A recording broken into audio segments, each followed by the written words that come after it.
ज्ञानतिमिरान्धस्य ज्ञानाञ्जनशलाकया चक्षुरुन्मीलितं येन तस्मै श्रीगुरवे नमः। श्रीचैतन्यमनोभीष्टं स्थापितं येन भूतले स्वयं रूपः कदा मह्यं ददाति स्वपदान्तिकं।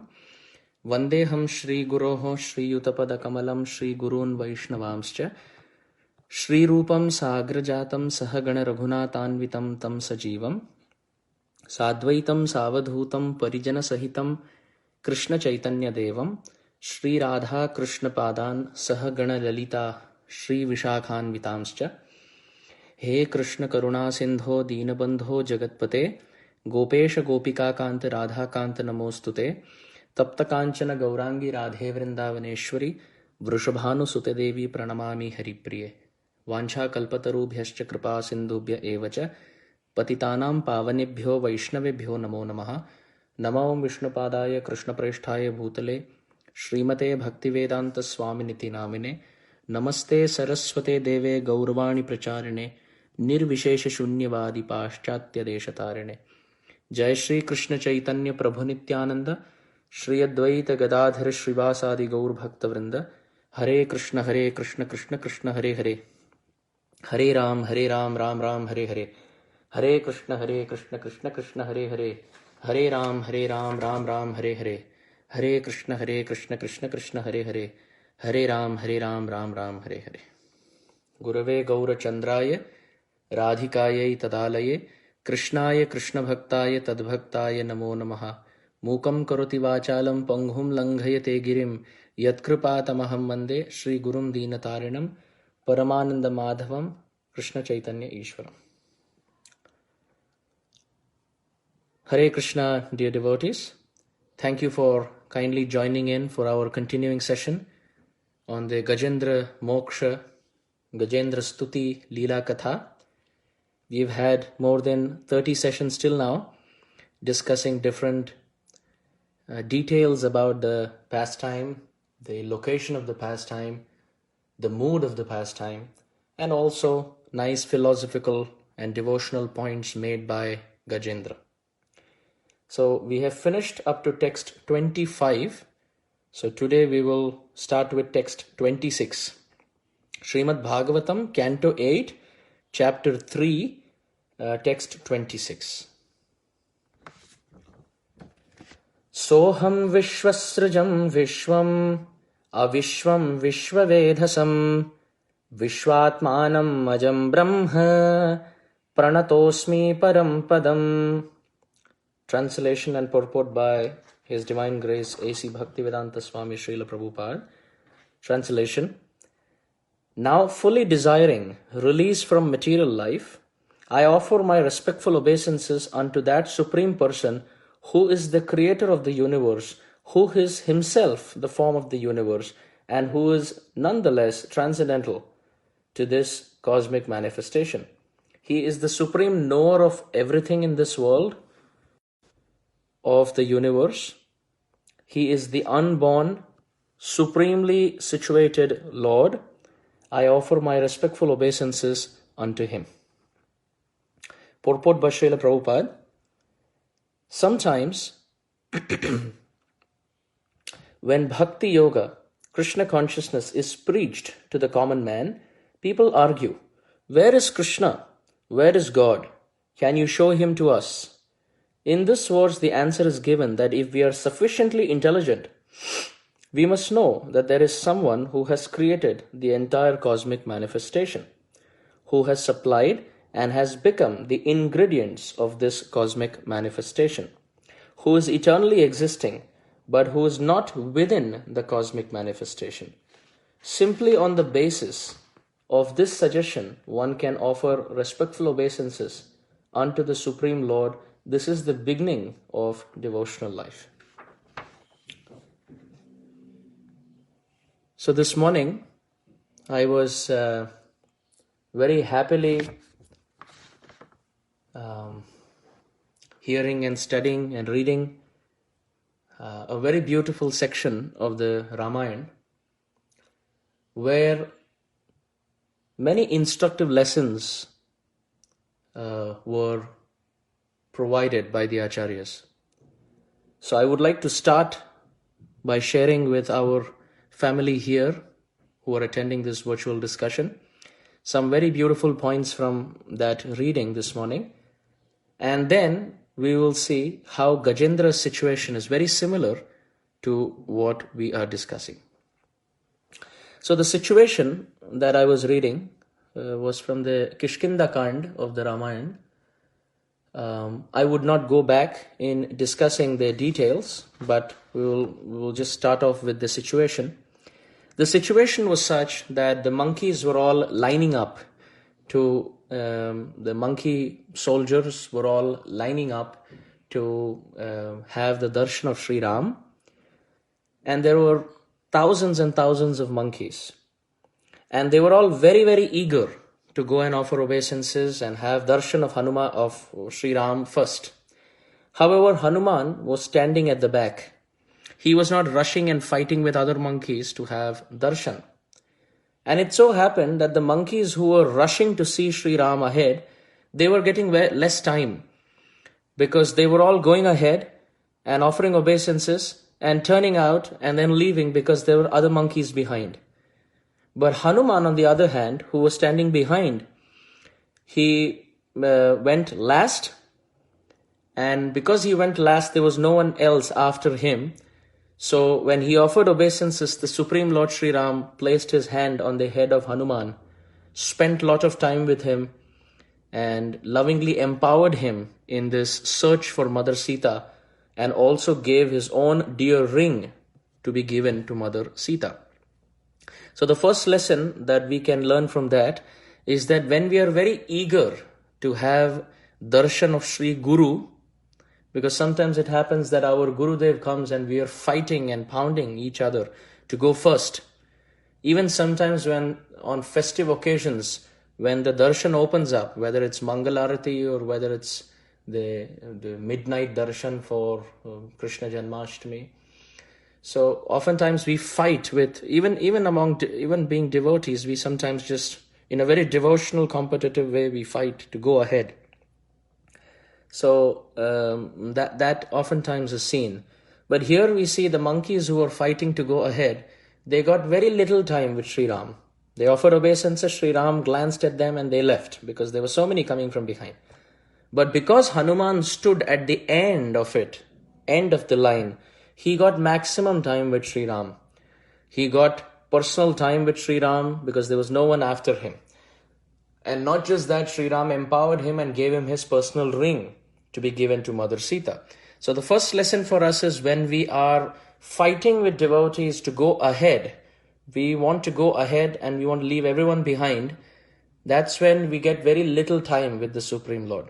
But when we are ready to become the servant of the servant, standing behind, ready to become the tail and not the head of this chain, then the Supreme Lord spends maximum time with us because there's no one after us. And not just that, he empowers us for his personal service. So Hanuman, he gets the ring of Sri Ram with this very beautiful instruction to find Mother Sita. Now there is a very interesting point to be noted. Hanuman could have stored that ring in his finger, he could have worn that ring, or maybe he could have kept it on his head, or he could have kept it somewhere else. But some great souls opine that Hanuman actually kept that ring on his tongue. He kept it in his mouth, held it with his tongue. And the reason is because that ring had the inscription of the syllables of Ram Nam, the name of Sri Ram. So Hanuman is teaching us that when the name is given, the ring here represents the holy name of Ram. So when the holy name is given by Sri Guru, then it is not to be kept in the pocket. It is not to be kept in the bag. It is not to be kept just around our neck. But this name is actually supposed to be kept on our tongue constantly. Now look at this. Hanuman, by keeping the ring in his mouth, is teaching us he is not spitting the ring out and he is not swallowing the ring in. Spitting the ring out refers to those who reject their Guru. And swallowing the ring in represents those who are taking advantage of their Guru. So there are those who are Guru Tyagi and those who are Guru Bhogi. Guru Tyagi are those who give up the instructions of the Guru. That is like spitting the ring out. And then there are those who are Guru Bhogi, who who take over advantage of the Guru's leniency or the position that Guru has offered of being his very fortunate disciple. Those who take advantage in a very selfish way, that is like swallowing the ring. But Hanuman did not swallow the ring, he did not spit the ring, he held the ring in his tongue. That represents those who are constantly aware of the instructions of Sri Guru and they are holding the holy name constantly on the tongue. Now, why was Hanuman doing that, keeping the ring on the tongue? Because he was given the instruction, the service of finding Mother Sita. So here's the interesting point. Mother Sita here represents devotion. So we initially are like monkeys. But when we are accepted by the Supreme Lord and given the ring of Diksha, the holy name, through initiation, then we become empowered like Hanuman to find our inner devotion to Supreme Lord. That is bhakti. At the moment, we don't find that devotional spark rekindled in our heart. It seems to be somewhere dormant, but not completely awakened. So that is our situation. The Sita of our devotion is found to be stolen somewhere. So it is our duty to find that devotion in our heart of Mother Sita and offer her back at the lotus feet of Sri Ram. But for that we have to be initiated, just like Sri Ram initiated and empowered, and we must be given the ring of the holy name. So now there is another interesting point here. We know that Sita and Ram cannot be separated, which means they are always together. But however, in the story, we see that there seems to be an apparent separation between the two. So what does that represent? That represents the fact that the soul by nature is always Krishna conscious. The devotion, the Sita of devotion of the soul is always offered in selfless affection to the Supreme Lord Sri Ram. But when we are in illusion, it seems as if our devotion has to be procured from somewhere. So similarly, externally it seems as if Mother Sita is separated and is away from Sri Ram. But in the heart of our hearts, the reality is this Mother Sita is always with Sri Ram, which means we in our natural state are always offering the devotion of our bhakti, of our personality or the soul to Sri Ram. But when we are under the spell of illusion, we have to find that Sita to offer to Ram. So Hanuman is teaching by personal example the path of finding that devotion. Now when Hanuman walks around with other monkeys on this quest of finding Mother Sita in a foreign land, at that time it is described that he found many demons, many opposing agents and Rakshasas on the way, on the path. And Hanuman happened to destroy all of them. And at the same time there were many sadhus meditating in the forests. And Hanuman was respecting all of them and asking them if they knew anything about Mother Sita. So what does that represent? That represents that when we are initiated in the process and given the ring of the holy name and we take it seriously and we proceed with other like-minded associates around, then there will be many obstacles that we will have to face in the form of Rakshasas. But if we hold the holy name of Ram on the tongue, like Hanuman, we will be successful in destroying all those Rakshasa-like opposition. And at the same time, every sadhu that we meet, just like Hanuman asked them, where do I find Mother Sita? Every sadhu that we find in our life, we should ask this question, what should I do to find the devotion in my heart? My heart seems to be like Lanka with lust, anger, greed, etc. Amidst that, how do I find the Ashok Vatika where Mother Sita of devotion has been placed? So every sadhu, we should ask that question. So as Hanuman was walking with so many monkeys on this quest, all the monkeys, they find this journey to be very, very tiresome. And they are feeling hungry and thirsty. While Hanuman seems to be more and more effulgent with time. He is regaining more and more strength. So what does this represent? This teaches us that other monkeys are not having the ring of Harinam on their tongue. And naturally the effects of hunger and thirst and sleep and fatigue are acting on them.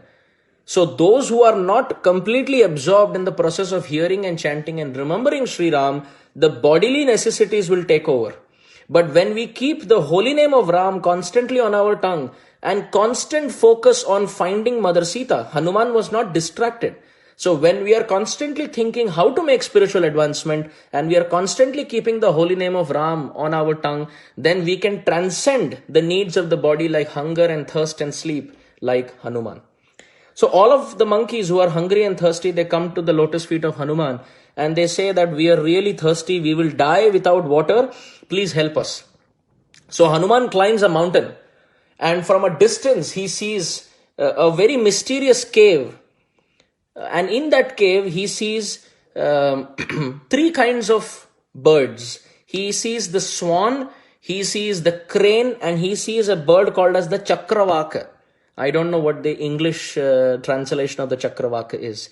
So three kinds of birds, but the interesting thing is all three of them are water birds. The swan needs water, the crane needs water, the Chakravaka needs water.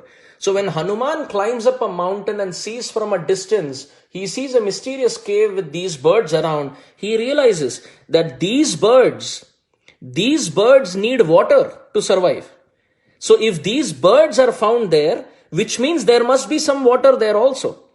So what happens is, Hanuman tells all the monkeys that these birds are found there and they are all water birds, which means if we go there, we will find some water. So what is the lesson here? This mountain that Hanuman climbs is the mountain of unflinching faith. So great souls, they climb up the mountain of unflinching faith in the Supreme Lord, and from a distance they can see the cave of the Supreme Lord's causeless mercy. They are able to see which common monkeys are not able to. So when we have the unflinching faith of Hanuman, we are able to climb up a mountain of our faith on the devotion, power of devotion to Sri Ram. We can see the cave of the Lord's causeless mercy even from a distance. Now what are the other lessons here? The swan that is seen, it represents the Paramahamsas, the pure devotees. The Chakravaka represents the practicing devotees, those who are not pure yet, but those who are sadhakas. And the crane represents those who are evil-minded, those who are envious. All three kinds of birds are getting water there. This shows that the Lord's cave of causeless mercy pours equal mercy to everyone. Even those who are envious cranes, Baka, they are also getting the mercy of Sri Ram. Just like the cloud is so merciful, it is raining everywhere. So even if someone is an atheist, he also gets the rainwater. So the Lord's mercy is there everywhere. So Hanuman is seeing this from a distance. So now when Hanuman says this, that there is a cave there, he doesn't just stand up there and give instructions. He climbs down. After climbing up, he comes down the mountain, which means great souls who are standing up on the mountain of their faith, who are seeing the cave of causeless mercy of the Supreme Lord, they are able to see the water for a dying conditioned soul. They are also ready to come down the mountain of their position. Uttam Adhikaris are not just sitting up there and speaking. They come down to the level of Madhyam Adhikaris, so that common men who are represented by monkeys here, they can relate to this great soul. So Hanuman personally takes them. He comes down and he personally takes them. And there are many details. Of course, I'm proceeding ahead to make a point. All of them go close to the cave. And there at that point, the monkeys are very afraid of the cave for different reasons. Angad says, I am not entering the cave because my father Vali has a history with the cave. So I'm scared of the cave. I'm not going. So all the monkeys who were previously rushing ahead to take darshan of Ram and keeping Hanuman behind, they are all now pushing Hanuman ahead and they are going behind. So what does this show? This shows that when there is success, when there is happiness, when there is credit-taking opportunity, we are all running ahead, forgetting the sadhu behind. But when there is trouble, when there is stress and anxiety in life in the form of this cave, all the monkeys are going behind and pushing the sadhu ahead. And the sadhu is so selfless. Great souls are so selfless. They are last to take darshan of Ram and first to face any anxiety to protect other souls. So now as they go inside, They see this mysterious cave leads to a pond filled with lotus flowers, and there is a big garden, and it is filled with fruits. And there is a temple where there is a meditative sage sitting, who's telling Hanuman and all the monkeys, you can drink water from this place and quench your thirst, and at the same time you can eat fruits of this garden, there is no problem. And the monkeys are in ecstasy, they're drinking pure water, they're jumping in, bathing, and eating all the fruits also. What does this show? This shows that when we have attempted, you see, Hanuman is the one who's going to find Mother Sita, but all the monkeys are ready to become humble servants of Hanuman. At that time, every desire that they have on the path of hunger and thirst, etc., Sri Ram is making inconceivable arrangements to fulfill all their desires, just because we are assisting a great soul. So sometimes we see, although we may be unqualified, when we take up this mission of assisting our guru or some great soul, inconceivable desires, personal material desires also get fulfilled by the inconceivable mercy of Sri Ram. So now as they continue, the meditative sage asks them what is their path. So at that time, as the monkeys are drinking water, the monkey sitting here is also drinking water. Just give me a minute.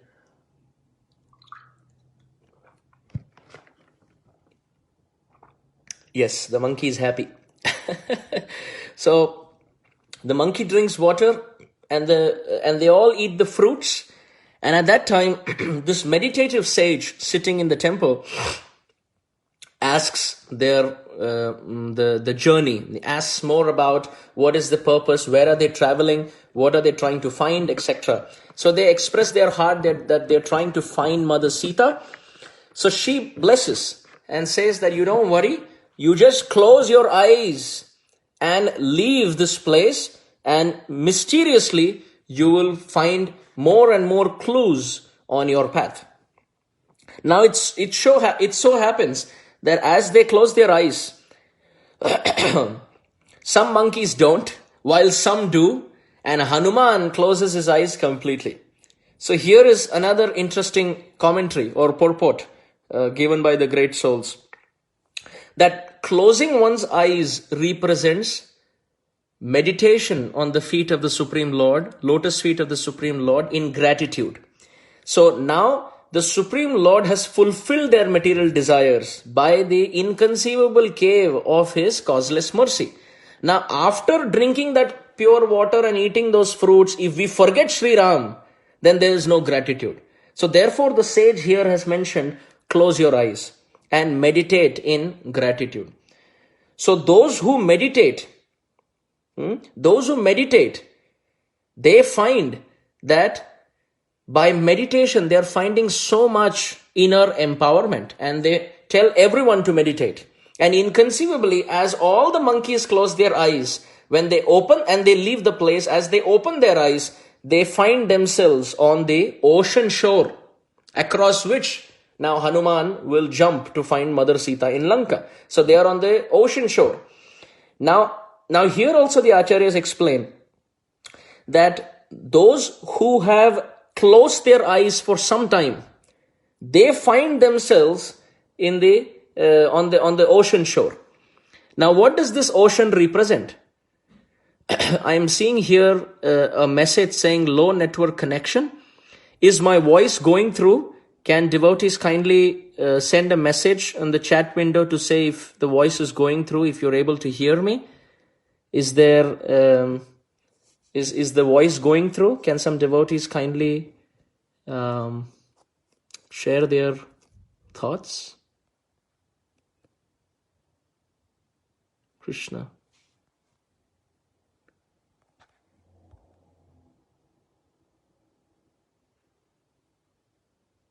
Hare Krishna. Was the voice going through?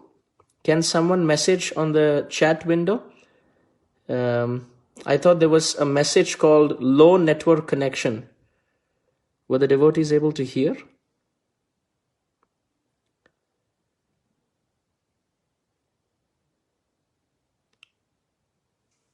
Hare Krishna.